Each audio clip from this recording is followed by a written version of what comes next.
regular meeting of the City Council of the City of Fort Walton Beach, and thank you so much for being in attendance, and for all of you that are watching online, thank you as well. If everyone in attendance could please mute your phones, put them on silent, etc. We will stand first for the invocation for Senior Pastor Bill Elwell from First United Methodist Church, and then please stay standing for the Pledge of Allegiance. Pastor? Let us pray. How grateful we are, oh God, to be a part of this city where great things happen every day. It's not just the sun rising and the sun setting, but people are at business and at school.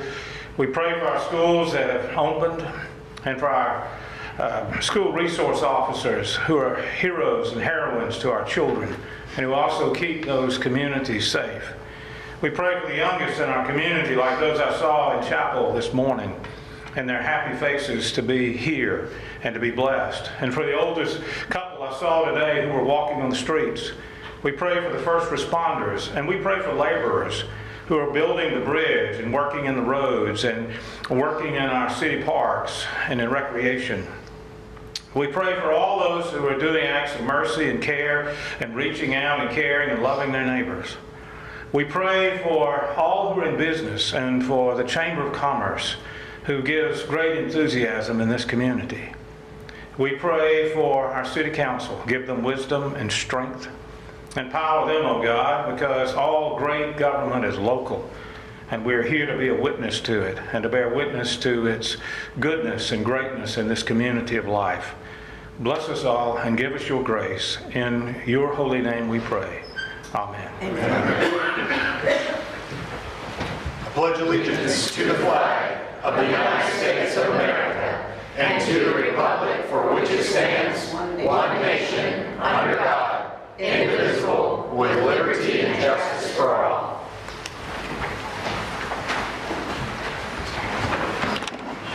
All right, Council, that moves us to approval of the agenda. So moved. Second. Motion by Councilman Jeter, seconded by Councilwoman DeBerry for approval of tonight's agenda. Any additional comments? Yes, sir. No. Council, please vote.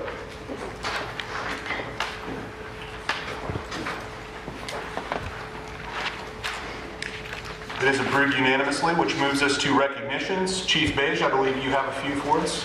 Yes, I have a recognition. I was promised more than one, but we'll accept one. I'd like to recognize you, Mayor, for being outstanding in everything you do. Thank you for all you do. So now we got two. And my second one is going to be for Officer Seth Williams. If Seth Williams can come forward. So I think we may have previewed this during Mental Health Awareness Month when the city manager first got here. But Seth Williams is the Officer of the Quarter for the second quarter of the year.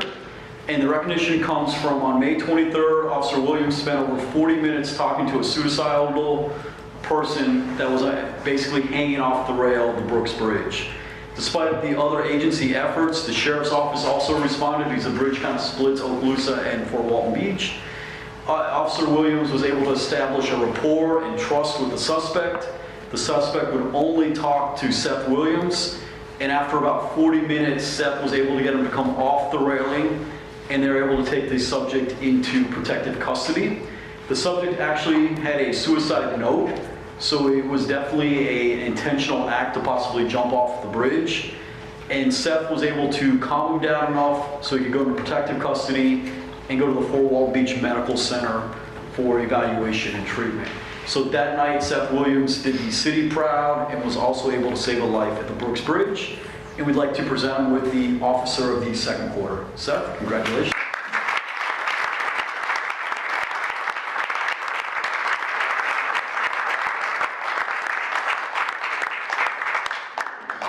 Thanks, sir. You're welcome.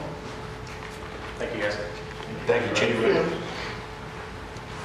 That brings us to item 6, presentations. The Greater Fort Walton Beach Chamber of Commerce quarterly report with the energetic Ted Wolf. Mr. Mayor, City Council, City staff, interested citizens, Ben Franklin, and Betsy Ross. Thank you all. I've had the pleasure to come to City Council meetings for over 20 years in this room, and today I've decided to yield my presentation to two of our outstanding executive board members.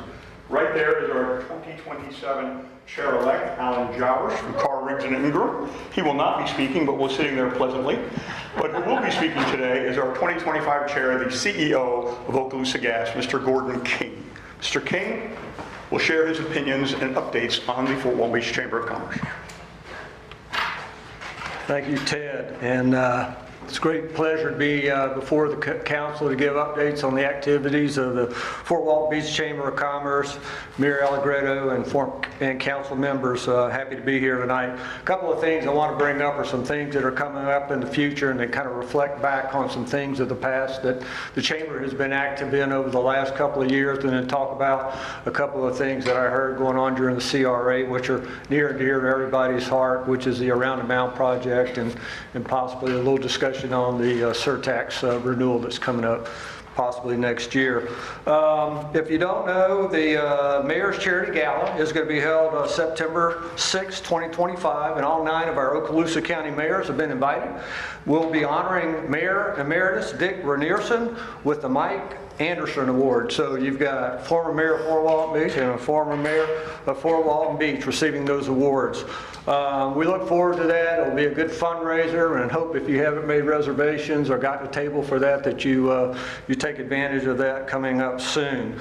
Back in April of this past year, April 30th, 2025, the 50th anniversary of the end of the Vietnam War was honored with over 100 of our local Vietnam vets in attendance. Coming up in February of 2026, the 35th anniversary of the end of Desert Storm. We'll be honoring those fighters that participated in that event, and more things to come from the chamber on that as it evolves. A few things that we probably all know that the Fort Walton Beach Chamber does on behalf of the city and serves as a kind of a liaison. As the Chamber serves as the official visitor center for Fort Walton Beach, and we see over 10,000 annual visitors, as well as email inquiries that come through the Chamber inquiring about what's going on in Fort Walton Beach. Other publications that the Chamber supports provide information on Okaloosa County demographics, Fort Walton Beach city demographics, and to note that Fort Walton Beach, the city of Fort Walton Beach, is one of the top cities in Florida and is one of the top 100 small cities in the United States. The projects that I wanted to kind of brief you on tonight, I had the opportunity with Mr. Davis and a project design planning engineer from the FDOT District 3, Bryant Paulk. We discussed the Around the Mounds relocation last week with our executive committee. In that first of that meeting, we were informed, greatly so, that the city has undertaken to fund the remainder of the $2.7 million PD&E requirements to get that design work underway. That was great news to hear from us. The Chamber is here to support the city in pursuing that. So we thought, what else can we do to help the city move this forward? We have a meeting with District 3 Secretary Tim Smith coming up at the end of September. We're members of the Chamber executives, and we would like to have somebody from the city attend to a meeting in Chipley that afternoon, if possible, to help promote the Around the Mound project. Understanding now that the city has helped to fund this in January, there'll be a public hearing and then a 30-month period for the design work to proceed, so that sometime in 2028 the project would be available for construction funding. We understand it's over a $300 million project.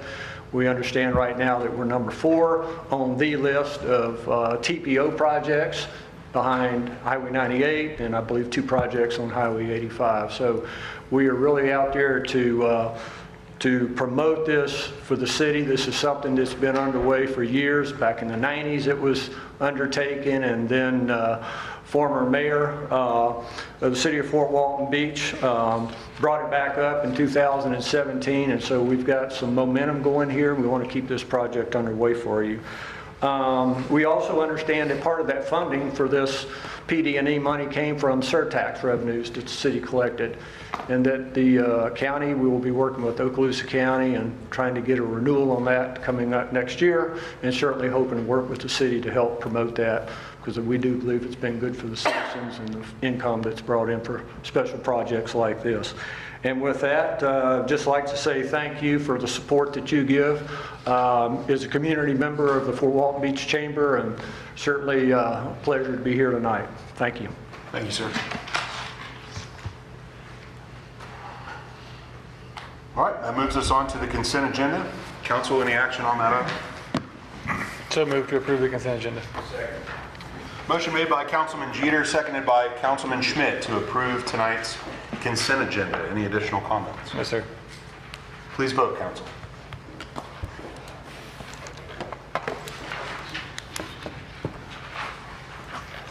That motion does pass unanimously, which brings us to item 8, mayor and council comments. We start tonight with Councilman Walker. Nothing at this time. All right, thank you, sir. Councilman Browning. I'll save it for the end, Mayor. Councilwoman DeBerry. Not at this time. Councilman Jeter. I'll save the majority for the end. I'd like to start with one thank you, Chamber, for that wonderful presentation. I thank you. I don't know if you guys were here last meeting, but we actually had that same conversation with Mr. Davis, and we think it's great as a community to work together on all these partnerships on things that we're unable to do. We didn't get a TRIP grant. Now it looks like we're going to be, funding some of this money. It's great to have a partner like you guys that we could issue a small check to, and you guys really go out into the community in areas that we can't. And we maybe see a large return on our investment in partnering with you guys on some things and bringing us back some funding so that we can get a project complete that benefits all of us, city residents, whether you're in the chamber or not, county residents, whether you're in the chamber or not, but it's going to benefit all of us. So, great presentation. Look forward to you bringing us back some funding. Thank you. Thank you, sir. Councilman Merrill. Not at this time. Councilwoman Riley. Not at this time. Councilman Schmidt. Great presentation, Mr. King. I really appreciate planting that seed. And to kind of play off of Mr. Jeter's feedback, I think a way to help is we have the legislation appropriations request coming. And, as we meet with Mr. Smith, new director, and those kind of things, as well as I know Mr. Corcoran comes regularly to the TPO, and thank you for constantly beating that drum of that around the mound design. But as we gear up towards appropriation asks that staff will be working on and going through that process, I think committee starts early October? October 1st. October 1st, so we're getting pretty close to that whole committee deal. How to help. Thank you for planting that seed. Resolutions. I think as we prepare a package, and maybe we may need some council action on this, but a project that we want staff to work towards on the appropriations request from the state. The budget's probably going to be cut another $2 or $3 billion this year. We're going to be expecting those cuts, and how to play with those cuts is we're just going to have to manage those. But while we're trying to manage those, I think there's a lot of community support, thanks to Mr. Corcoran and the Chamber, for the Around the Mound, as well as previous boards, previous mayors. We have DOD officials. Everyone is looking at Around the Mound in a positive way, whether it's mission readiness, those kind of things. So how to help. Thanks for planting that seed. And as we prepare for our legislative request, I'd like to advocate that be our thing. That legislative request that we're going to be knocking on the doors, or some text, some go over there to Tallahassee and dress up and all that stuff. But as we all lean in together with a unified voice of that legislative request being that funding that the county roughly $600,000 recently funded, and then we're about, I think, $2 million in. So we got a lot of seed already vested, and the state is going to be expecting a match anyway, so we're already there. So thanks for planting that seed. Thank you, sir. Public comments? Anyone from the public that wishes to speak on something that's not on tonight's agenda, please step forward and state your name and address. Good evening. I'll do the technicals first. My name's Mitzi Henley. My address is 1008 Lavallo Bend, Fort Walton Beach, Florida. I'm here on behalf of the Daughters of the American Revolution. And I'm Christy Pratt, and I live at 181 West Miracle Strip Parkway in Mary Esther. So now I'm going to put on a different hat. I'm here as Benjamin Franklin. And this is, this is Deborah Franklin, or Betsy Ross, whichever way you want. But as you stood up this evening, you said the Pledge of Allegiance to the United States. And we're celebrating that. The 250th anniversary of our nation in signing the Declaration of Independence is next July 4th. 2026. It's 250 years. We believe this is a milestone for our community, and we have a challenge out to all the cities to start preparing now. And don't just prepare for July the 4th. There were so many battles and so many patriots that made milestone marks that led up to July 4th.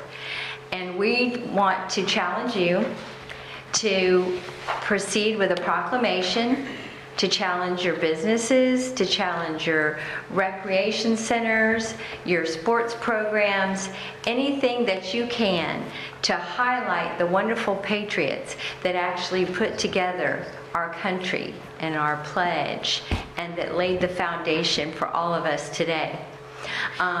We also, so our goal this year is in DAR is to tell patriot stories, and we all are interested in people's stories these days, but sometimes we need to go back and reflect all the sacrifices that were made. And the reason that I say she's Deborah Franklin is so many people didn't even realize Ben Franklin was married because he was gone so much. He stayed in Europe all the time. Right. Trying to work on all the issues. There was a lot of issues, and it took months to sail ships. They couldn't just fly over there in a day. There was a lot of personal sacrifices, and we just want to highlight those and challenge people to remember them.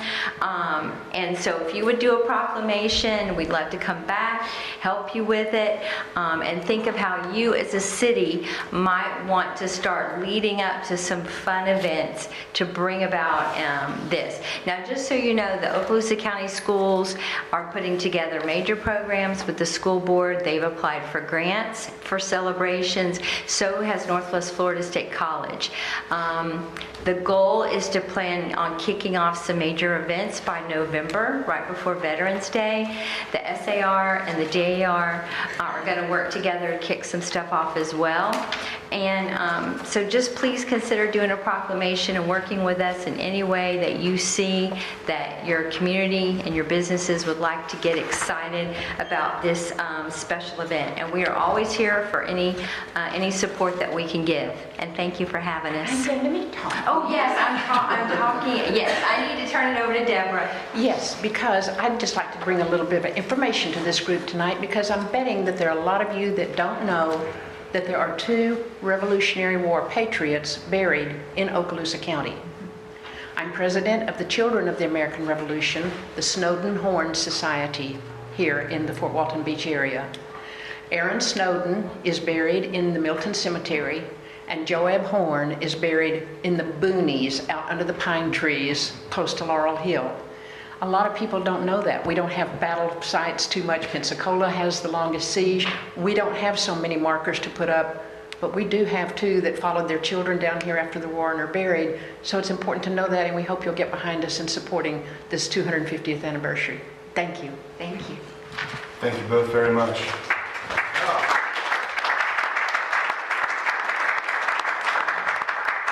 Councilman Schmidt? Sorry, and instead of waiting to the council comments at the end, but this is our first time going through this. With committee starting in October, before our 1 or 2 meetings in September, can we have a short list of legislative appropriations ready in September, and then that gives you direction on what is our one thing or multiple things that we're going to go ask for state? Is that a realistic timeline of preparing a short list so that when we go into committee, because that's where a lot of the advocating has to happen in that committee week, we only got 2 meetings until October 1, so. I think I have a list. I was going to put it in the weekly report I sent you this weekend. I was from, is that what you sent me? Yeah, so we do have it. I'll send it to you this weekend. All of you will have it. And obviously I'm advocating for Around the Mountain as being one of those in the short list, but whatever we ultimately come out of that, that gives staff clarity to try to advocate in Tallahassee as we prepare for that October 1 deliverable. So thank you, Mr. Alligator.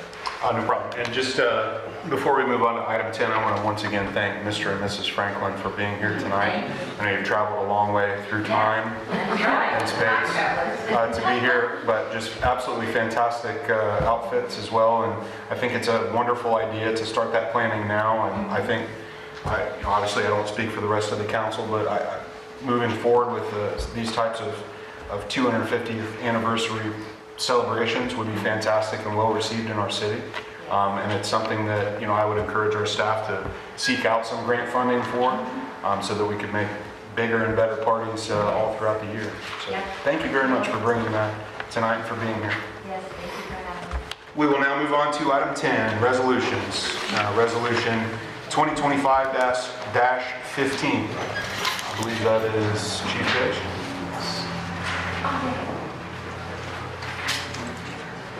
Thank you for having us. Thank you for being here. Stay out of the lightning.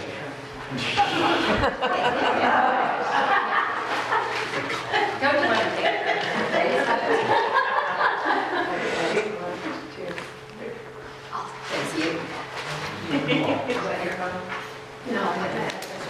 Chief, sorry about that. No problem. Go ahead, sir. This is a resolution, 2025-15 is a resolution to accept FDLE grant funding for tactical first aid kits. Many times, police officers are the first to respond at a critical incident, and if it's a hot zone with an active attack still going on, a lot of times other responders do not respond in until the scene is no longer an active scene. So law enforcement officers are required to either provide self-care or emergency care to victims.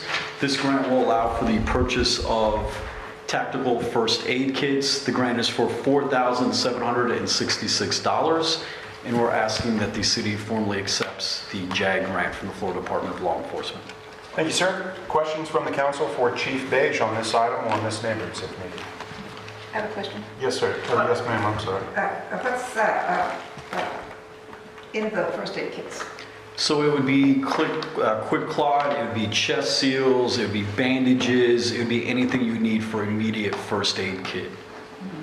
But no drugs or anything? No, it's just a tactical first aid kit. All right, anyone else?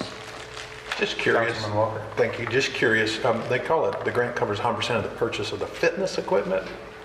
So if there's fitness equipment, it should be tactical first aid. I don't know, which page are you reading on? Oh, it's just 2.3. Just. So 2.3, that was probably left over from where we typed over. Okay. So you can strike 2.3, but everything else is good to go. I got you. I was like, first aid kit and then the fitness equipment. That was last year's grant from FDLE. Got you. Anyone else? Would anyone from the public like to speak on this item? Council, you wish to take any action? I make a motion to accept the resolution to accept FDLE grant funding to tactical first aid kits, TFAK. Second. I have a motion made by Councilwoman DeBerry, seconded by, Councilman Schmidt, to accept resolution, or to move rather, resolution 2025-15 to accept the FDLE grant funding for tactical first aid kits. Additional comments? Ms. DeBerry? No, thank you, and I appreciate you having that. This will be in all the cars?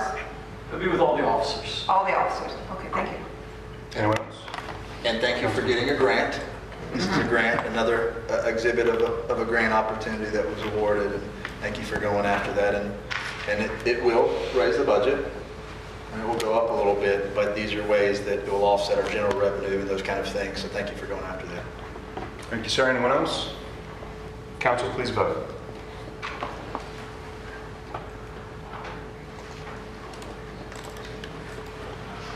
The resolution does pass unanimously, which brings us to item 10.2 and resolution 2025-16, authorizing the city attorney to seek the attorney general opinion. Mr. Burns. And council, this is the resolution that I indicated I'd bring back to you at the, workshop that followed the last council meeting.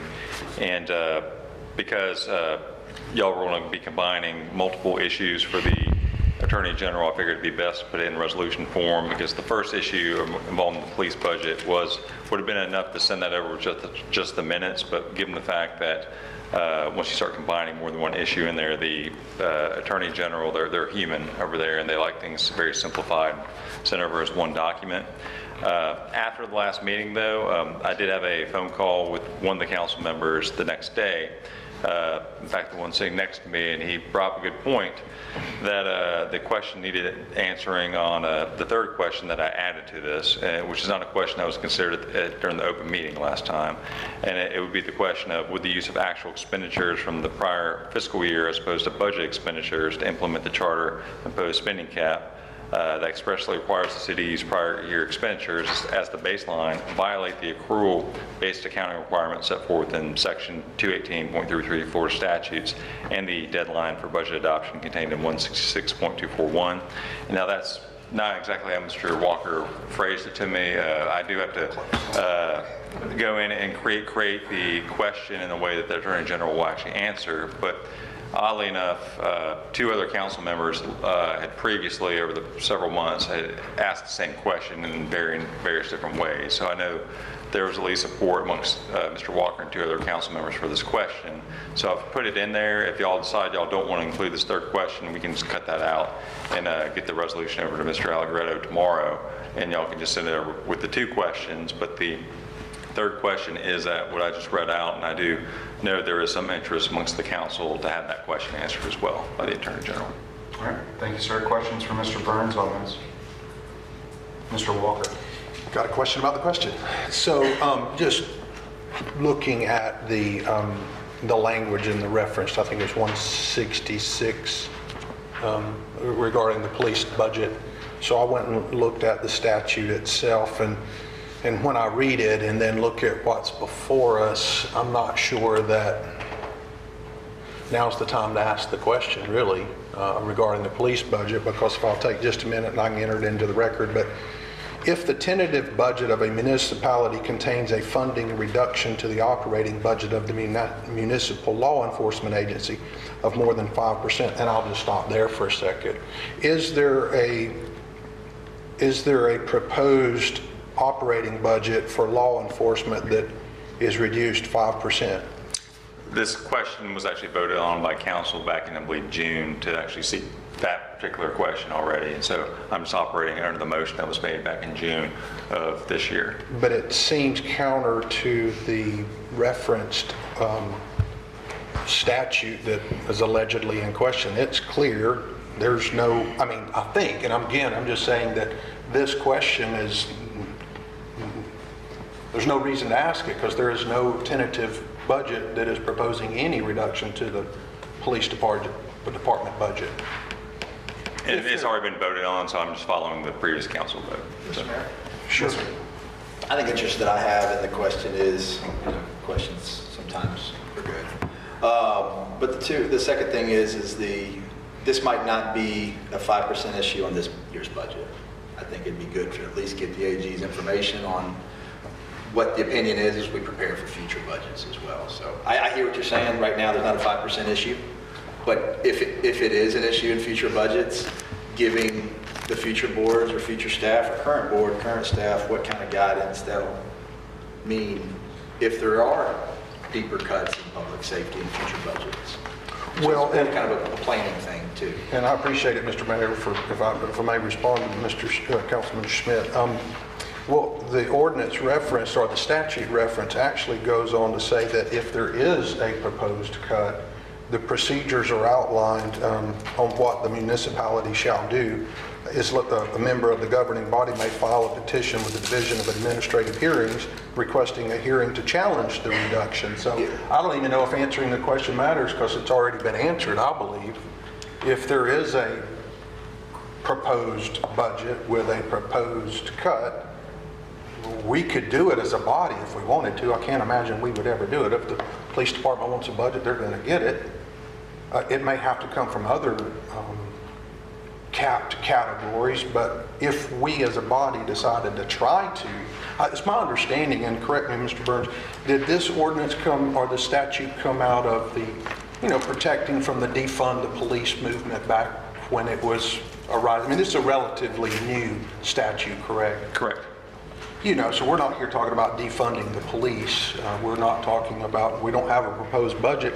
And if we did, and if we wanted to as a body to vote to try to reduce the budget, operating budget of the police department, there are administrative answers on how to do it. So I think the question should be removed personally because it's already been answered, but that's kind of part one of it. Part two of it, to you, Mr. Burns, going down and looking at the resolution itself. So, personally, I think item one is question number one has already been answered. I think it may be it'll be interesting to see how the Attorney General responds to that. So number two, I'm not as, don't have a question about, but really what I've got a question about is why wouldn't we get your legal opinion in advance on all three of those questions truthfully, I think if your opinion comes back and we're all accepting of it, we don't even have to ask the Attorney General. We just see your opinion.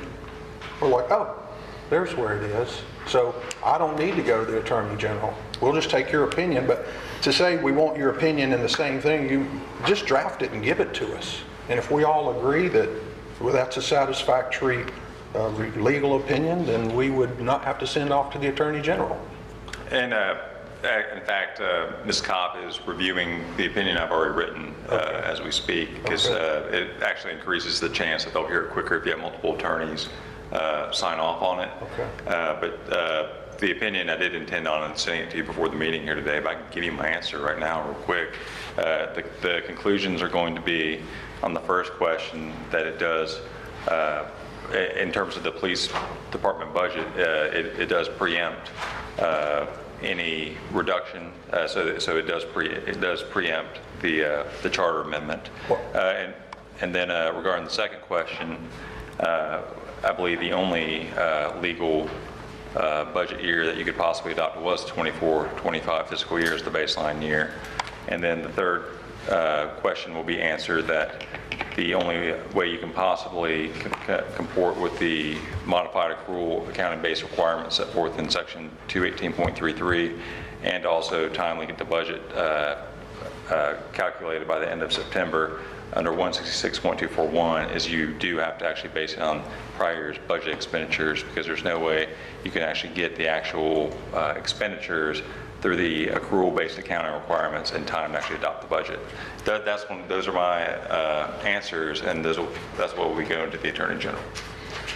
And how soon do you anticipate this going to, your opinion being formalized and going to the Attorney General? I've finished it. Like I said, Ms. Kopp is reviewing it right now, so I don't know if she'll take a day or two. So, but as soon as you're going to vote on this, we were going to have it prepared to go and get the whole package out to y'all to look at. But those are the conclusions. Okay, and when you say get it out to us to look at, is it to just, here it is, it's going out tomorrow? Or? We can wait to we can do it the next meeting if y'all want to do it that way. The reason I'm asking is because the constituent group that brought all these matters up to begin with, the watch group, would obviously like to hear, and you just said it publicly, what the legal opinions are that's expressed.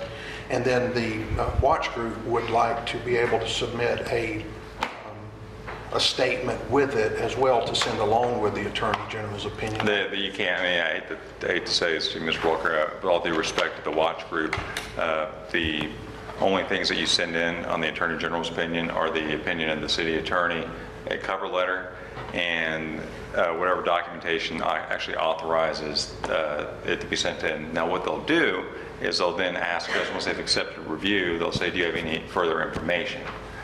At that point in time, we could send in the watch group's further information if the watch group has. But we would not be sending the watch group's opinion in with it because that's not part of the attorney's legal opinion. Does anyone else have a question for Mr. Burns on this item? Would anyone from the public like to speak on this item? Council, you wish to make any action on this resolution? Mr. Mayor, so moved to adopt Resolution 25-16 to formalize the City Council's request for the AG opinion on 3 questions raised in the resolution. Second. Motion made by Councilman Jeter, seconded by Councilman Schmidt to approve Resolution 2025-16. Any additional comments? Mr. Jeter. I think everybody on the board has a lot of good questions, and some of the questions are about the questions, and that's why we should go to the highest power to get the answer to the question. Fair enough. Anyone else wish to speak on this? Councilman Questions are good. I respect, Mr. Walker asking those questions that led to the city attorney bringing up today about the good question that he asked, and here we are in that space to discuss that. So now I'm looking forward to previous action that this board has taken to task the city attorney to get that AGO, and I look forward to supporting this one as well. Thank you. Councilman Walker. Yeah, thank you. I believe, if I understood you right, in your legal opinion, you said that it would preempt. You're talking about state statute would preempt the charter amendment, and I kind of agree with you, and that's why I said the question doesn't need to be asked. In my opinion, number one doesn't need to be asked. It's a standalone statute. We're not limiting. There is no proposed limitation of the police department budget. There's no cutting of it or anything else. So I think your answer, when I said if you would give us time to review your full legal opinion, we could see if the questions were even, needed to be sent. And I could say, I know it won't, but question number one could be removed. I believe it's everyone's belief that the state statute regarding the police department budget would supersede these. So it's not even, I think the question's been answered, and we all agree that your opinion is accurate on that. So thank you. Ms. Riley. I just wanted to point out, if Attorney Martins is, if you're good enough to give us legal advice on an everyday basis, why would we have to take it to the Attorney General?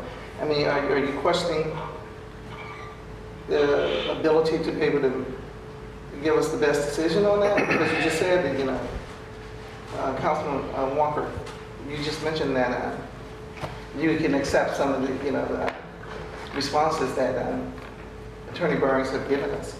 And I'm just, I don't know, I'm just wondering why we're questioning his professional ability to give us a good, clear, legal, validated opinion. That's where I'm at that.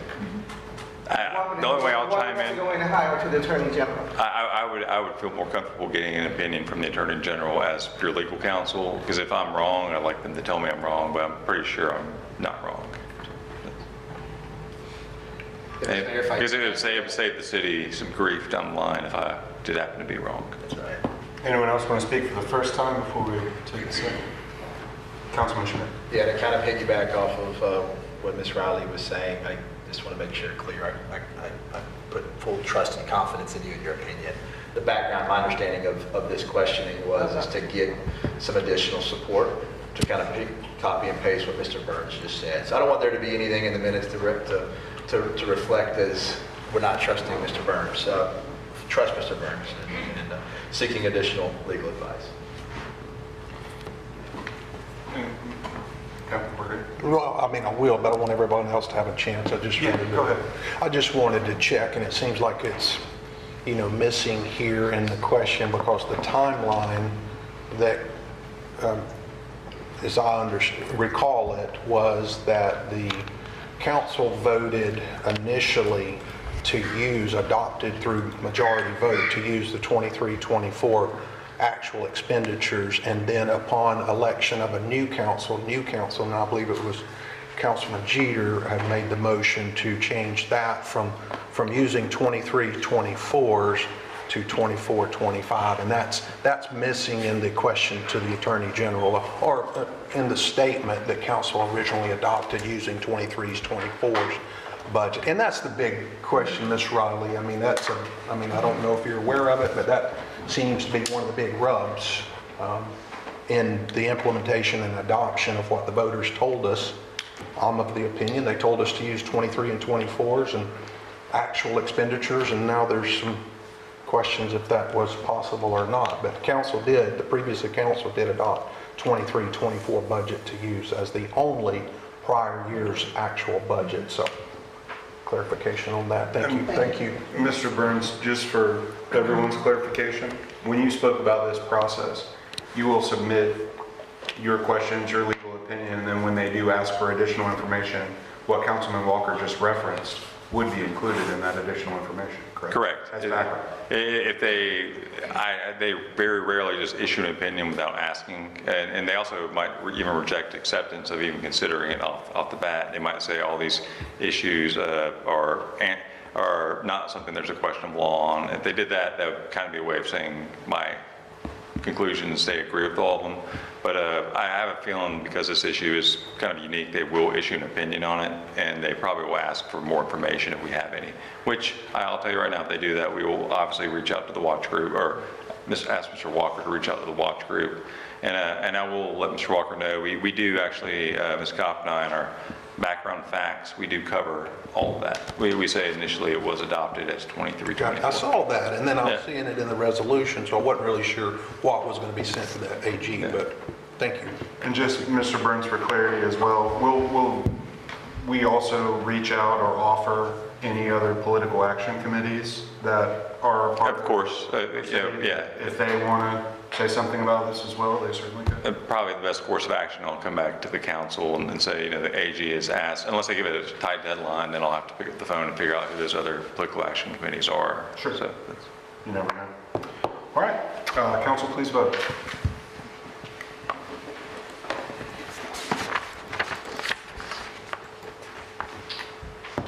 And the resolution does pass 6-1. Which moves us on to ordinances on first reading. And we start off with ordinance 2192 to vacate an easement at 206 Perry Avenue Southeast. Mr. Gibson. And this is an ordinance on first reading. It's an ordinance of the City Council of the City of Fort Walton Beach, Florida, provide for authority, provide for findings of fact, provide for the vacation, abandonment, discontinuance, and closure of an easement located at 206 Perry Avenue Southeast, and as more particularly described and depicted in the attached exhibit, identify the cross-hatching, and provide for an effective date. Tim Gibson is presenting on behalf of staff. Thanks. Good evening. So this property, this is the 206 Perry Avenue. This is the property that's corner of 98 Perry Avenue that I know this board is very familiar with. So back on June 2nd, 1999, an easement was granted by the property owner of the property there for the quote purposes of public easement in order that the public can have ingress and egress over and upon the easement between Perry Avenue and the outlet center property to the public parking lot. So this was to connect basically the public parking lot over there to basically over where like the Publix and the shopping center is over there. As you know, over the years, there's been a fence erected around the property now. There's sidewalks that do run around the entire property to allow that foot traffic to go across there. But honestly, this easement is there, but not even usable as it is right now with the property being fenced off. As part of their development of the property, they've done their due diligence and everything. They've identified that this easement is there, and they are looking to remove it. Now, section 9.9.3 of the LDC outlines the requirements for the requirements to vacate an easement. And really, there's just two. The first one is it no longer serves a public purpose, and the second is no longer required to provide access to or maintain public facilities. And again, as stated, with the sidewalks around it and it being blocked off, it really does not serve a public purpose, and it was never used for access or maintenance of public facilities. With that, staff does respectfully recommend City Council approval of Ordinance 2192 to vacate an existing easement located at 206 Perry Avenue Southeast. Thank you, sir. Questions on this for Mr. Gibson? Mr. Walker? I was hoping to see a map of it. My office is right across the parking lot, and I remember recently we had a discussion about maintaining the property, grass, and parking for golf carts and whatnot, and it seemed like then there was an easement discussed, or maybe there was just how were we going to get onto the property. It was going to be out of the parking lot between me and them, but then listening to you there, where is the ingress egress easement? Is it on Perry? So it runs basically from the city parking lot. Okay. In the back material attached on there, you can see it. It's a little hard. Where is it? It's almost really in the middle of the property right now. That runs from the parking lot to Perry Avenue, basically. So it really just connects that public parking lot to there. Okay, let me get to it. I'm sorry, I didn't scroll down that far. 251. It's the last page of that attachment. Okay. It's really, like I said, it's kind of a little bit difficult to see in there, but if you notice in kind of the hatched area there where it says less than accept, there's that 10-foot easement that's listed along the bottom of that property, and that's the easement in question here. And it's just a public access easement. There's no utilities or anything in there. It was simply for access. Perry Avenue, okay. Got it. Councilman Schmidt? Appreciate you starting this process of working on accessing that property. I was Just going to say, I don't have any questions, looking forward to taking some action. So. Anyone else with questions on this for Mr. Gibson? I'll ask one just very quickly. Anybody moving forward with anything here? I'm sorry? I said, is anyone moving forward with anything here? So it was actually discussed at the CRA board. We've been looking as a CRA project, maybe doing something to, improve that fencing or something. One of the things we had looked at through the CRA was doing a living wall there, which would have made us need to put in a well on the property. I did reach out and speak to some representatives of the property owner there to get their approval to maybe possibly move forward with a well. And they did give us approval for that, but they did let me know as well that they are looking as early as the first quarter of 2026 moving forward with development on the property. That's so kind of what I was. I don't know for certain. That's just what they're telling me. They said initially within a year, but then they did kind of narrow it down that they're hoping for the first quarter next year. I definitely should have asked a better question. That is definitely what I meant was as a developer moving forward. Yep. All right. Anyone from the public wish to speak on this item? Seeing none, council, do you wish to take any action? Mayor, so move staff's recommendation. Second. Motion by Councilman Schmidt, seconded by Councilman Browning to move forward with the vacation of the easement at 206 Perry Avenue Southeast and move forward with ordinance 2192. Any additional comments? Good to go. Seeing none. Council, please vote. Stalling for Jeter. Ordinance is adopted unanimously. Brings us to ordinances on second reading and ordinance 2187 amending COO section 9.06, loud and unusual noises. Mr. Burns and then Chief Whitefish. An ordinance of the City Council of the City of Fort Walton Beach, Florida, repealing and replacing in its entirety Code of Ordinances, Chapter 9.06, titled Loud and Unusual Noises Prohibited, creating Section 9.06.01, titled Intent, creating Section 9.06.02, titled Definitions, creating Section 9.06.03, titled Exemptions, creating Section 9.06.04, titled Code Violation, Code Enforcement Penalties, creating Section 9.06.05, titled Criminal Violation, Criminal Penalties, creating Section 9.06.06, titled Civil Causes of Action, providing for severability and providing for an effective date. This is second reading, and we did make the changes that y'all recommended last time, and Chief Page, or that y'all voted to make last time. He can detail you on those. So. Mayor, thank you. So as the city attorney spoke about, section 9.0603 was where the changes were made. In subsection 1, that's where the discussion was had, and the time would cut off on Sunday through Thursday at 11:59 p.m. in the downtown entertainment district.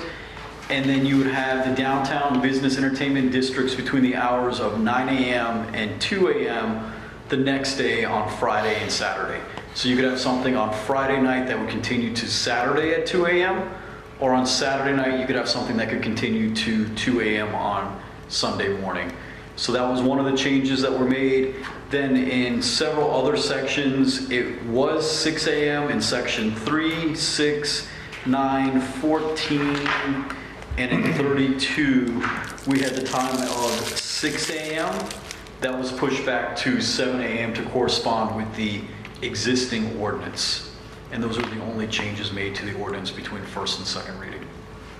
Thank you, Chief. Questions for Chief Beige on this? Seeing none, does anyone from the public wish to speak on this? Council, do you wish to take action? Mayor, so move with staff's recommendation. Second.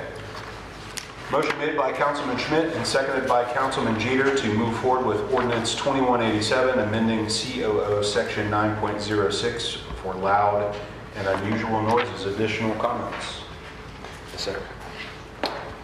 Hey, yeah, I was just going to say thank you, Councilman Browning, for bringing up some good points last time. Glad we were able to get them addressed and we got it right, so thank you. Anyone else? Council, please vote. Thank you for showing up all the way to the second.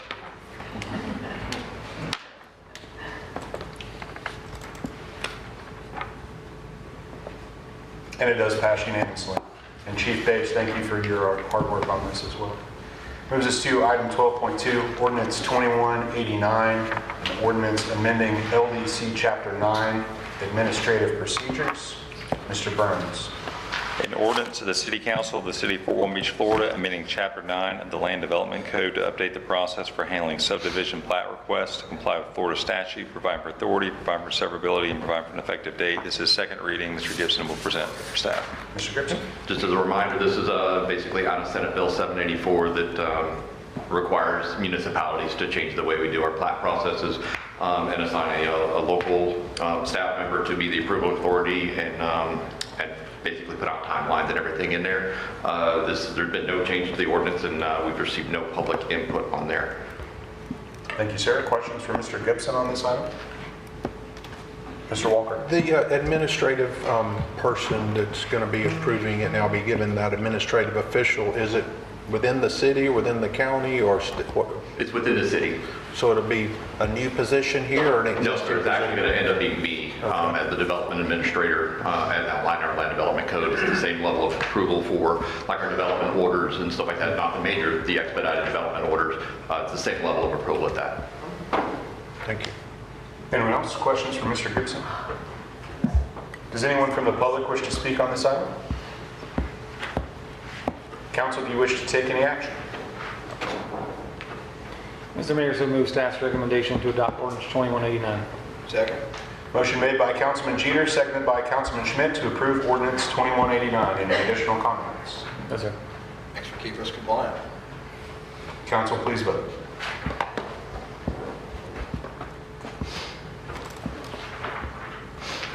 And it does pass unanimously, which brings us to item 13.1, a proposed ordinance to move city elections to November and the general election date. Mr. Burns?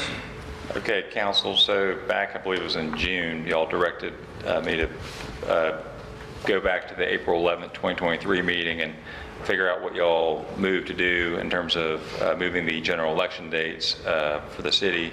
I went back, I listened to it many times over, and Mr. Lux's explanation was pretty crystal clear, and it lines up with Attorney General's opinions, and it lines up with what Destin and Crestview, well actually I'll say Destin has done in the last several years. Crestview has also moved their election date, but they actually did theirs by referendum. They didn't do the ordinance process, but that was a choice they made. They did weigh, because I talked to their city attorney, and he said they did almost do the Destin route, but because they had a charter, a bunch of charter amendments basically from a charter review commission going forth before the voters, at that time they actually elected to just go and let the voters decide whether or not to move the election dates. And so Crestview did acknowledge that they could though use the what we'll call the Destin method of moving the election date.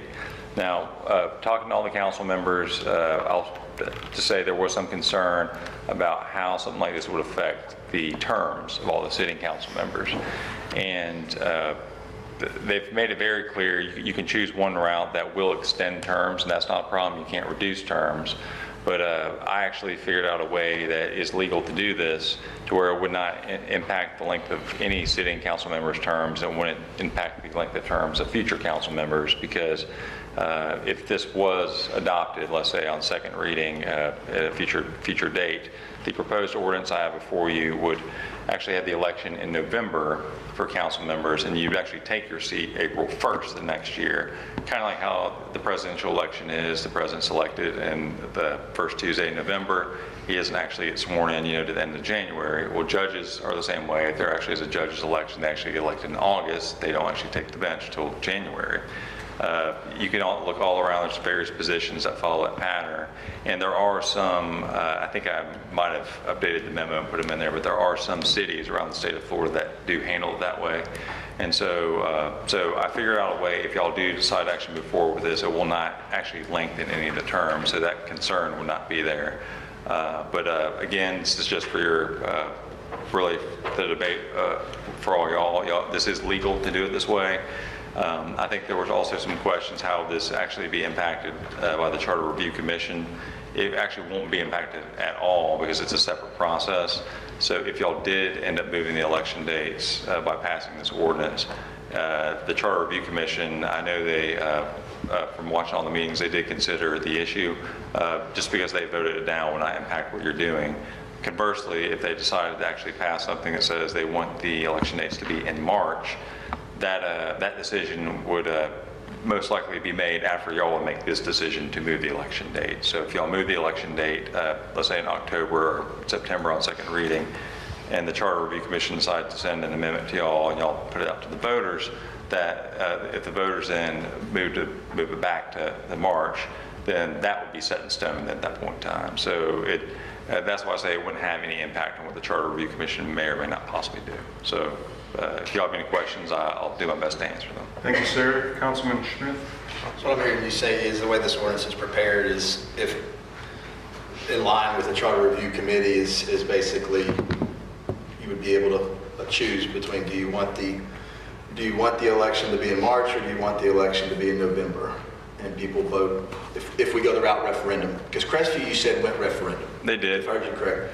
Destin went by ordinance. They did, correct. So what I think I heard you say is legally, we could go either route.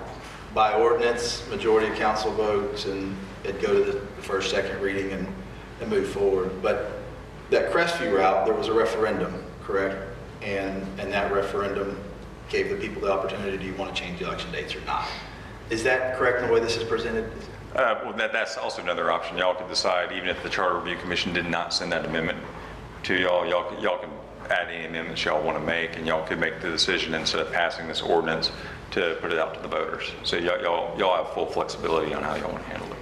And you also said this does not extend any council person's terms, correct? The way it's presented. The way I drafted it, it does not, and obviously that would we would use probably the same ordinance as the ordinance for a ballot question as well, and just tweak it a little bit, but it still would, if y'all are comfortable with that. I mean, technically, if you're an elect, let's say you're running for the first time, you would go 5 or 6 months before you actually take your seat, but that usually doesn't bother too many people to do that.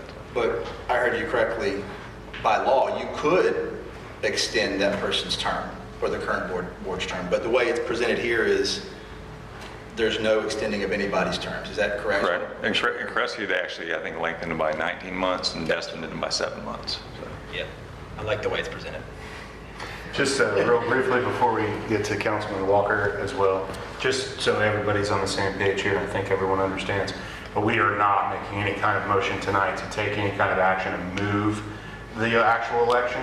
We are giving direction and can make a motion to instruct Mr. Burns to bring it back in some version of what he's presented on first reading, because the public would need to be fully noticed and have the opportunity to show up here and voice opinions and speak to their council members, etc.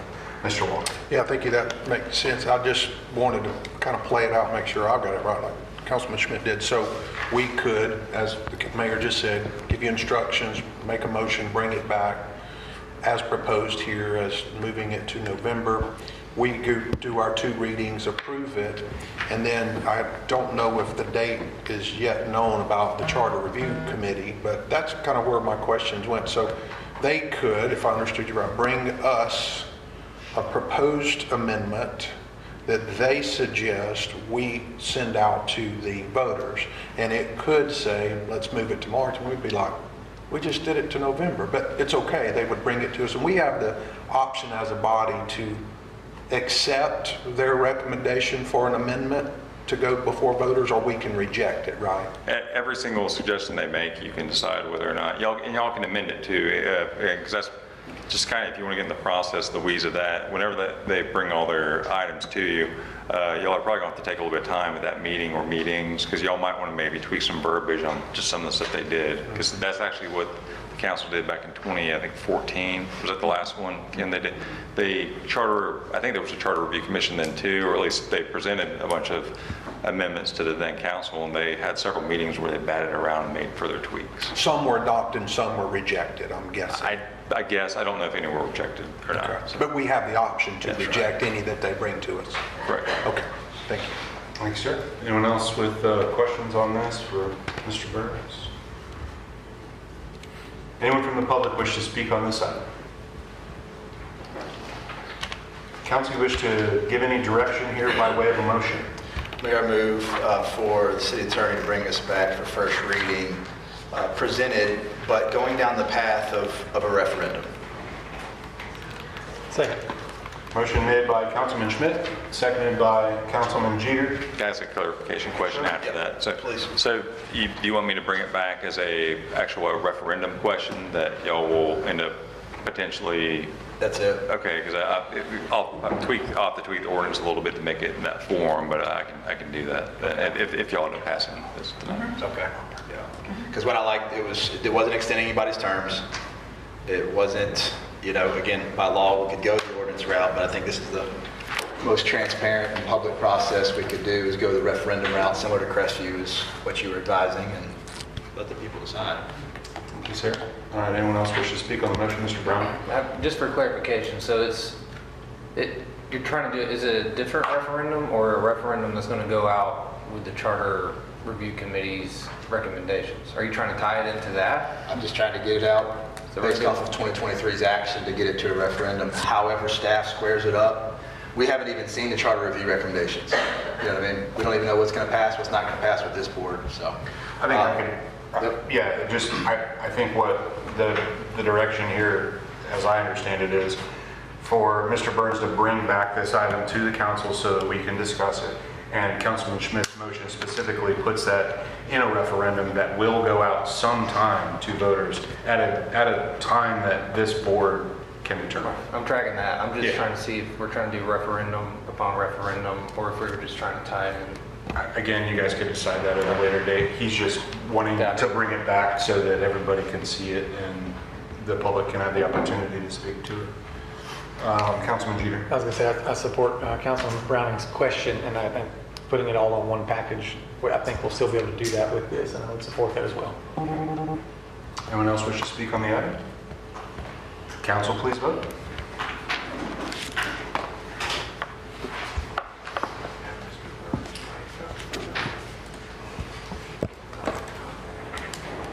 And it does pass unanimously, which mercifully at 7 o'clock brings us to the city manager reports. How about that? Struck out with a pause competitor today, so I'm going to reach out to pause and see if we can work on something else right now. The animal control contract. Moving forward with some roof repairs at Fire Station 6 and the golf clubhouse. Human trafficking initiatives 100% now. So we're turning that application, so that's pretty cool. We need to move forward with submitting a round amount of funding, so I'll reach out to the county to see if they can cut that check sooner. My understanding is the sooner we can pay for that, it keeps us in the queue, and we can earn interest on that money, so work on that. Golf driving range, Jacob's just killing it. 33,000 over on the driving range, and the merch is up 12,000 from expectation, so he's a wizard of sorts. Library, the blood pressure monitoring kits can be checked out now, and the restrooms will be getting a minor facelift here because they're kind of funky. Super kudos again to the police department for their accreditation. That's good stuff. The cleanup day was a great success. We had a lot of people show up. It was like 70 people. It was really cool. So we'll be pushing out some more initiatives coming up. Free Tire Day will be posted here shortly through Daniel's group. The parks, the landing restrooms will get some much needed attention, and the ferry park bridges are getting replaced shortly. Public Works took over that museum project because that particular vendor was struggling to finish it. So hopefully we can have that open to the public here soon. The median repairs for irrigation have been scheduled. The landing has given me, the contractor gave us a verbal commitment. They actually provided a hard schedule today, but December 12th, that should be completely closed out, but we have a physical schedule in hand now. And just a quick plug for the Dragon Boat and the Mayor's Ball next weekend, which has kind of already been touched on. That's all I got. Same day, same day, same day. Correct. It's a whole Saturday. Indeed. Exciting. All right, city attorney reports. If y'all have any questions, there's no new lawsuits that the city's been named to, and no changes from last month. So. Thank you, sir. Final council comments, Mr. Walker. Sure, Mr. Burns, and I know we've spoken about it a little bit publicly, but could you get us an update or list of all ordinances that have been, I know the staff's probably been working on that. I don't know the governor's bill number that, kind of addressed issues that went back to August, I think it was, of last year. Just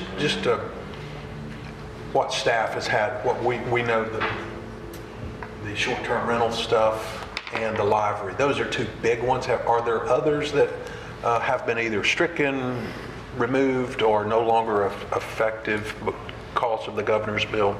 And Tim, who is here, can also help me if I miss one. So there was the MX3 zoning that y'all passed on first reading that I believe, Tim's, they passed on first reading. It was sent to the state and not sent back for second reading yet, or? No, so there's a couple of changes that I think are going to be okay. One, we did do as part of the downtown master plan. They did want the creation of an MX3 zoning district with a much higher density and everything. At the same time, we were also bringing a comprehensive plan change because that required that. Also with the manufacturing being allowed in certain zoning districts that had not been previously allowed in there. That was all part of the comprehensive plan change, which would have been affected by this. However, both of those things we believe made it more or less restrictive because it allowed manufacturing in zoning districts where they had previously not been allowed. We did create the MX3 zoning district. The intent on there, it did not produce any, it didn't make anything more restrictive. The only potential problem on there is, if you remember when we were discussing that was going to be some of our core downtown area. We didn't really want to go with a higher density at that time just because we really were waiting for around the mound. But we did make it a little bit more restrictive on a lot of the uses because we were planning on this being our core downtown area. There were just certain uses that would typically be allowed in our MX2 zoning districts that we didn't want to allow in that core downtown area. Right now, that's not affecting anything because nothing's been zoned to MX3. However, that's one thing that I know me and Mr. Burns have been discussing is, okay, well, would it become more restrictive if we rezone something MX3? Right now, that's so far down the road, we're not really sure if that's going to be there. Obviously, if it was a voluntary rezoning that somebody came in to apply for, that would be different. And we would not be making it more restrictive on there. So the MX3 has already been done, it's been created. It just hasn't really been implemented yet just because we're not quite there yet for it. Gotcha. And then the bus stop ordinances. Those are the only other ones, I believe, right? Yep. Yeah. But the two big ones are the delivery vessels and the short-term rental ones. Those are both effectively null and void. No, there's chunks of each one. Okay. There's not in their entireties. So that's kind of what I'm looking for. Constituents asking about, I'm confused on what I can do, can't do, must do, that kind of stuff, what applies to me.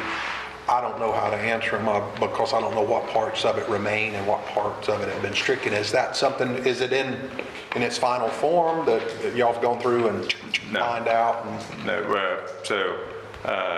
the short-term rental ordinance has never actually been enforced yet because the issue was they were going to wait to see what happened if the governor signed SB 180. So nobody's having to do anything about the short-term rental ordinance right now because they're not going to enforce it at all until we bring an amended version back to y'all that waters it way down. So the delivery ordinance, though, I believe there was already one in place, right, previously? That's correct. So no, it does not go away. The portions that are more restrictive from the previous version of the delivery ordinance, those provisions we'll have to take a close look at and remove anything that's more restrictive in the new version compared to the old version. So we don't have an updated version of the restriction of the ordinance, really? Stricken, remain, stricken. We don't have that yet? Correct. Okay, gotcha. Okay, thank you. And then, Mr. Davis, you had mentioned the Paul's contract. I've been getting a lot of communications regarding that. Were we operating on a month-to-month? Correct. Okay, and now they wanted to charge more apparently, and we weren't down with that? So the 3-second kind of paraphrase, when I first started, I realized we were on a month-to-month. So I reached out to that agency to see if they would sit down with me and figure something out. That individual was going on vacation. While that person was out, the county reached out to me for some data. And I was under the impression that the county was going to stand up their own animal care. Meeting with Mr. Hofstad, that's potential, right? But nothing in action. So it might be a couple years down the road. So so that's kind of where we're at. So right now I have nothing. Okay, and just because I've been getting so many questions about it, so just when we have our own, that month to month that was operating, its funds, its cost was funded out of the general fund, is that correct? I think so, yeah. Okay. And then the other question that related to it is, you know, we taxpayers send our money up to the county and it lands in its funds up there. Do you know if their Paul's contract in the unincorporated areas comes from the general fund? Yes. I mean, Probably. It's a county budget. it's just been brought to my attention. I think Mary Esther's been dealing with it a little bit, but there's a question of double taxation. So if we as city taxpayers are paying into our general fund and we're paying for Paul's service, and then we're sending our funds up to the county and they're funding Paul's, we're like, well, we're being taxed twice here. So that's what I'm trying to find some clarity, and maybe I'll have to go to the county to figure out who's double taxing us. I get it, but I'm just putting myself in those shoes. I'm assuming that's probably, I'm gonna have to pick my words on how to phrase this. I'll get back to you. Yeah. I'll have them phrase it for me, because I asked the same question when I met with him, but he phrased it, I don't want to butcher his words. That being said, the county has a contract now in place that seems a little bit more by per capita, so that's why I want to sit back down with them and see if they'll take that route. Sure. It just, taxpayers seem to be funding their services up there, and we're funding our own, so thank you for that. I'll have him rephrase what he said so I don't butcher, but I follow. And is that Mr. Hofstad, is that? Correct. Okay, thank you, yeah. And then last, I'm just looking forward to the music at the Landing starting up in this wonderful weather we've been having. It's September the what, 4th? Is that our first? I don't remember, but it's coming up. Is Wendy still here? Do you remember Wendy? For the Landings Concerts series? no, I don't recall. First part of September. First Friday in September. Yes. First Friday. Thank you. That's all. Thank you, Mr. Mayor. Thank you, Mr. Walker. And before we move on to Mr. Brown, because I do like to recognize these moments, Mr. Walker, I do strongly agree with you regarding Paul's double taxation situation. That was an eight-year mention for me. Councilman Brown. Congrats, Chief, and to you and your team, and also Officer Baggs for his 40 under 40. That's pretty awesome. And then thanks to the staff and citizens who showed up for the Clean a City initiative and helped clean up the city. It was a good turnout. I didn't make it, but I'll be at the next one for sure. Thank you, sir. Councilwoman DeBerry. Yes, I would like to address the Florida League of Cities that Deborah Riley and I and Amber attended a couple of weeks ago. I never want to drive down Interstate 75 again. But other than that, we met a lot of people there. It brought back memories back whenever I was doing this a lot with my Nurses Association, and networking and getting to know the people. I would like to suggest that now that we're going back next year, and we're going to stay at the hotel where the convention is, right, Amber? We had to travel 10 miles, and that was fun with all that traffic.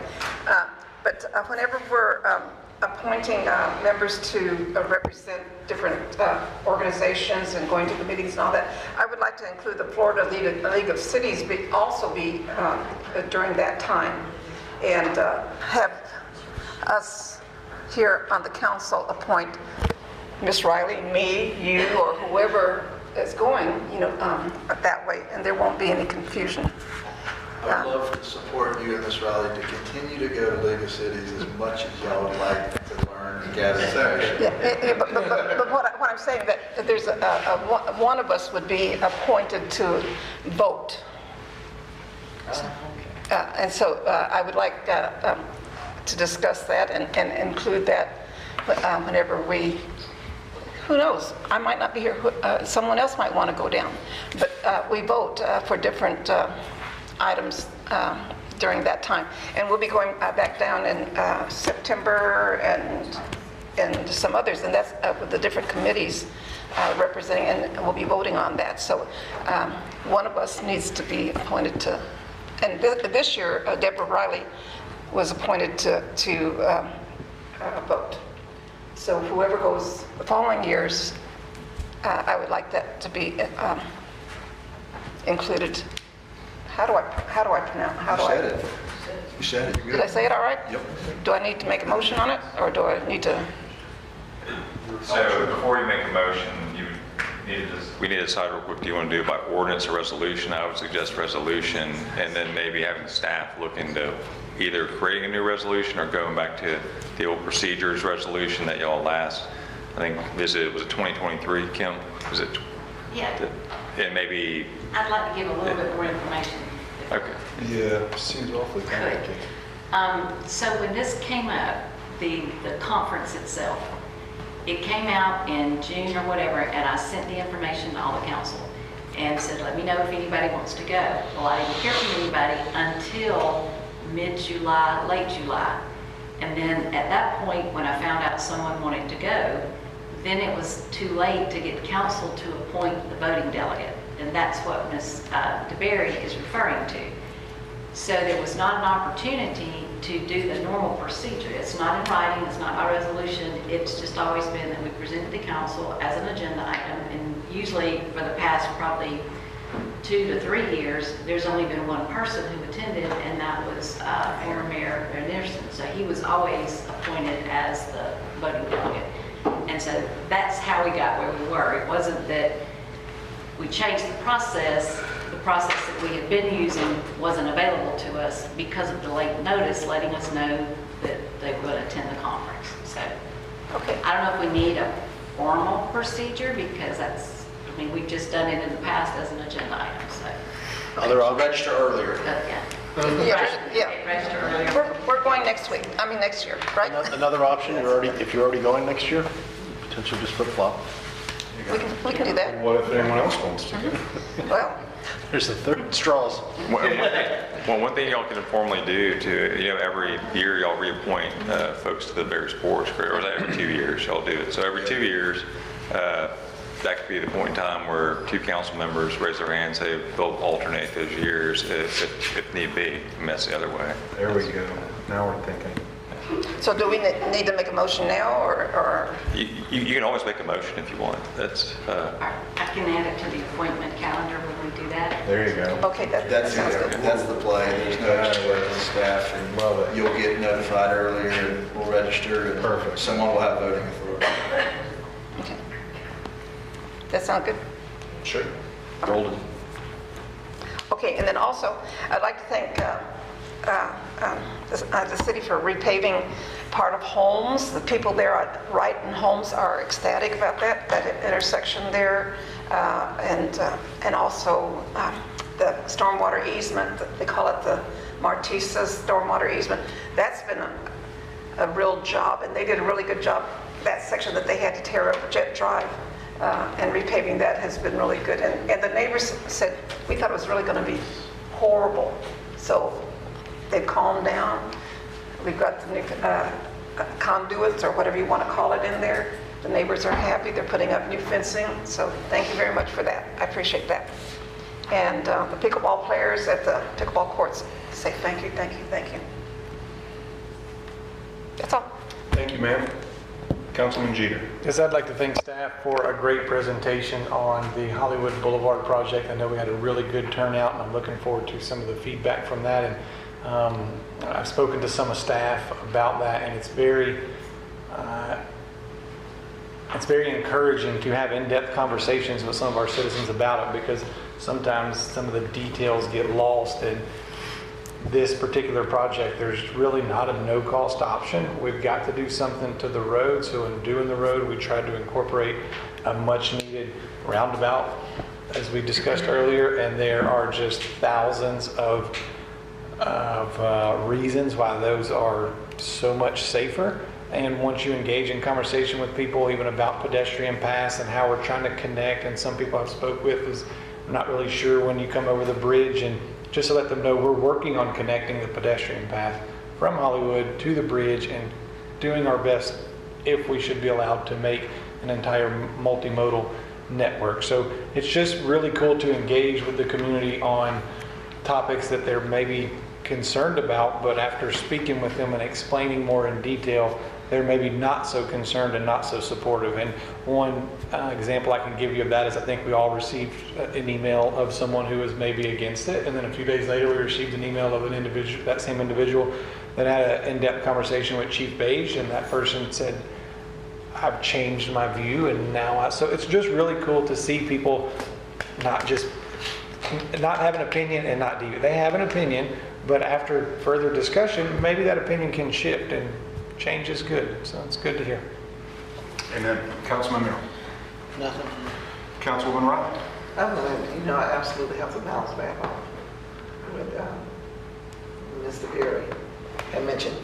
And it's a good thing, positive. I just wanted to say thank you all to the staff for all the arrangements that you all made. It was my first time at the Florida League of Cities annual conference, and I can certainly tell you I really enjoyed it. Usually when I attend conferences, my major goal is, to bring back something, something that, I like to go and seek out knowledge. And I like to leave with more knowledge than what I came with. And I really feel comfortable enough to say that I enjoyed it. The sessions were really good sessions. Not boring. It wasn't the type of session that you fall asleep on. So I learned quite a bit. The ethics class was amazing. So I'm a little bit excited. I'm new to this, so I don't know if anybody else is excited when they went, but I'm very excited. I was very excited about it when I came back, in a really strong or positive mood on, how we can probably move the city forward, and just, looking at the policy procedures and how things are ran, the ethics class, I thought it was amazing. Mr. Berry, I want to tell you, I felt so good being a delegated to do the voting part of things, but, certainly I understand where you're at with that too. And so, yeah, I'm a person that loves you. So if it be, the council's will, I wish you, the opportunity to be able to be a voting delegate on the next conference. I want to bounce off of what Bryce has just said too. Thank you so much, Bryce, for saying that, because I attended the workshop too, and I think the staff did a great job. In addition to just telling you all do really amazing work, and I was able to talk to some of the residents of the city also, and I'm just listening to some of their opinion. And you're certainly right. Some folks that I was for it, some were against it, but it's good to be just listen to the voters' voice, and so we can focus on making sure that we make good sound decisions and able to get back to our city and just continue to build on it, because I'm so proud of my city, and I felt like that again at the conference. I felt like that, just meeting a lot of people and just knowing that I felt like I was sitting on top of the rainbow when it came to the city of Fort Walton Beach, even though I met quite a few people. So enjoyed it. Thank you so much. Thank you, Ms. Riley. Councilman Schmidt. Yeah, I'm going to keep playing off of compliment staff. I mean, just the political process of the Hollywood conversation. Seeing signs up and down Hollywood, promoting the workshop. I'm sure we'll be getting more public feedback as we get closer to those kind of things. So thank you, staff, for preparing for that and getting the signage and getting all the information out there. The information that we have at this point, and then we start fielding the residents and their information, and why are y'all trying to do all these things, or whatever the information is. So thank you, staff, for starting that political process and making it, again, very transparent. While y'all are going down there, banging on the doors of League of Cities, please continue to advocate for home rule. The reason why I'll also support Miss Riley's recommendation with you, Mr. Berry, is because I know how much of a champion of home rule you are. I know we can all up here agree and disagree on different policies or different procedures, but connecting this SB 180 to home rule is essential. And my understanding is, like with some of these STRs that we were just discussing, that SB 180 got popped up a little while ago, and in some comments after Mr. Walker and Mr. Burnham discussing their council comments, but that SB 180 and home rule is really what it's about. And if we can't manage whether or not there's more than 26 residents inside of a home, inside of a residential neighborhood, what kind of authority do we have? Those kind of things. So home rule, I know when you get to those different conferences and things, it'll take you 14 different directions and a big agenda that's packed out with all the training, but continue to advocate for home rule on that. Also on the Ferry Hollywood, I've noticed today there was, I believe, a wreck at Ferry in Hollywood. So just again, objective data that goes to the need of us. I know there's a fine line with, all right, here, we're the government, we're here to help, but infrastructure and safety is something I think we're obligated to do. So with that being said, last thing I have is the Preston Hood Sports Complex, just a status update on that bid process. We're opening on the 28th. I think we're opening on the 28th, right? Yes. Yeah, the bid packages are back, but we don't. I think, yeah, speaking to my purchasing manager today, I think we're opening them all on the 28th. Gotcha. Some kind of, yeah, awesome, thank you. That's all I got, Mr. Mayor. Thank you, sir.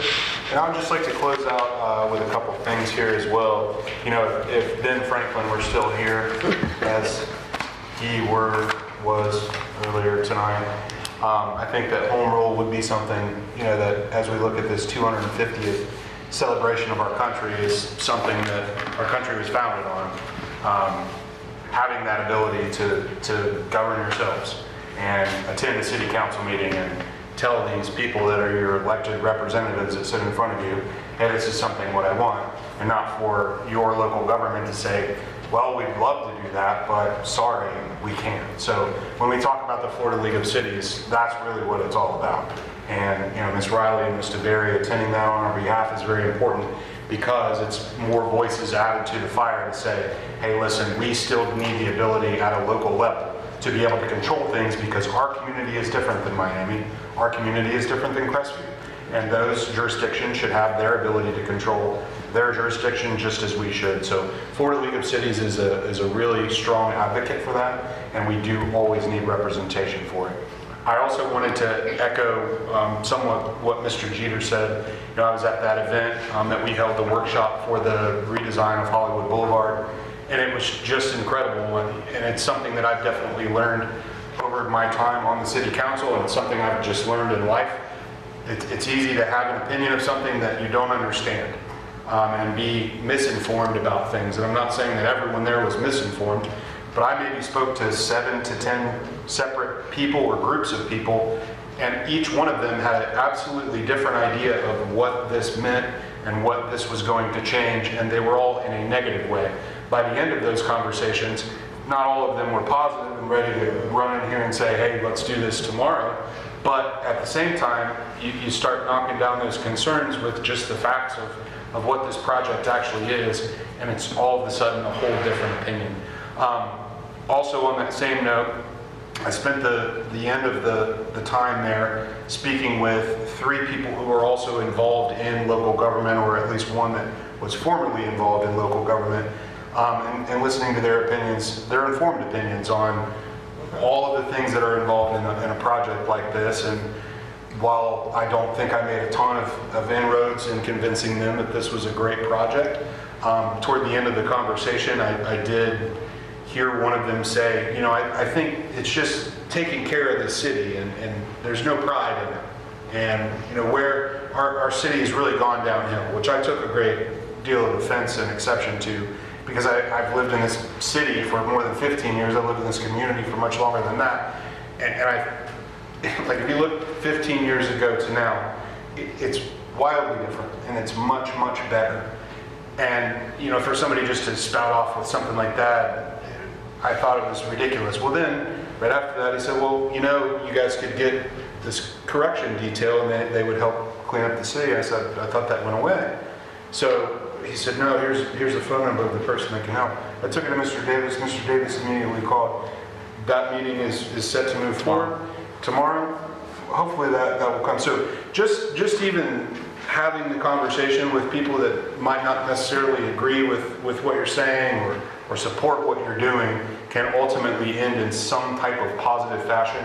And I really thank Mr. Davis for moving forward with that so quickly as well, because it certainly will help. Anyone else with a second opportunity for something? Seeing none, we will adjourn. Nothing to it?